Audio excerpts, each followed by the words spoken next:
বনি ইসরায়েলের যুগে এক আল্লাহর ওলি, তার পাশে থাকতো এক বেনামাজি।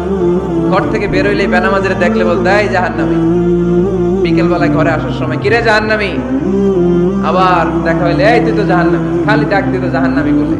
কিয়ামতের দিন আল্লাহর ওলিরে আল্লাহ ডাকবে, আল্লাহ ডেকে বলবে এই তুমি যারা জাহান্নামী বলে ডাক দিছো, কে জাহান্নামে যাবে আর কে জান্নাতে যাবে এই ডিলারশিপ কি আমি দুনিয়ায় তোমারে দিছিলাম?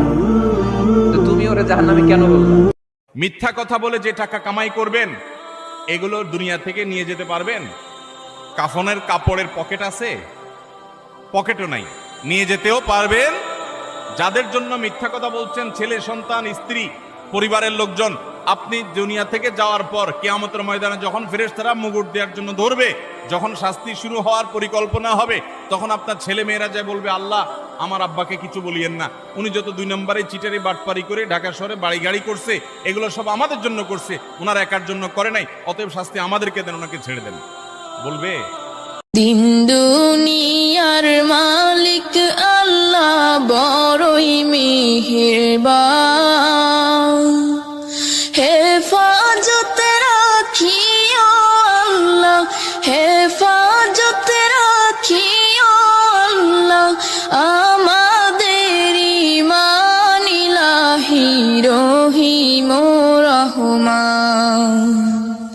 কত দোষের দোষী মোরা, নাই কোনো সীমা,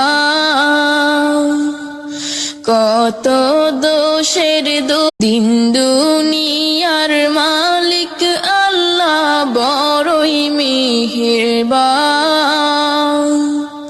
হেফাজত রাখিও আল্লাহ, হেফাজত রাখিও আল্লাহ, আমাদের ঈমান ইলাহি রহিম। মক্কায় গিয়ে হজ করলেও এই গুনাহটা কোনোদিন মাফ হবে না। মানুষের মনে আঘাত দিয়ে, কষ্ট দিয়ে বাইতুল্লাহর গিলাফ ধরে কান্না করলেও আপনার গুনাহ মাফ হবে। আল্লাহরে আমি আল্লাহ না তোরে তো নিয়ামত দিয়া সুন্দর করে বানাইলাম, এই আসমান বানাইয়া কোরআনের কোথাও বলি নাই আসমান সুন্দর করে বানাইছি, জমিন বানাইয়া কোথাও বলি নাই জমিন সুন্দর করে বানাইছি, গোটা সৃষ্টি জগৎ বানাইয়া কোথাও বলি নাই সুন্দর করে বানাইছি। কিন্তু মানুষ রে তুই 3.5 হাত তোরে বানাইয়া কোরআনে একটা নয়, দুইটা নয়, 4টা কসম করে বলছি তোরে সুন্দর করে বানাইছি। একটা দুইটা না 4টা কসম করে আল্লাহ বলছে মানুষ তোরে সুন্দর করে আমি আল্লাহ বানাইছি।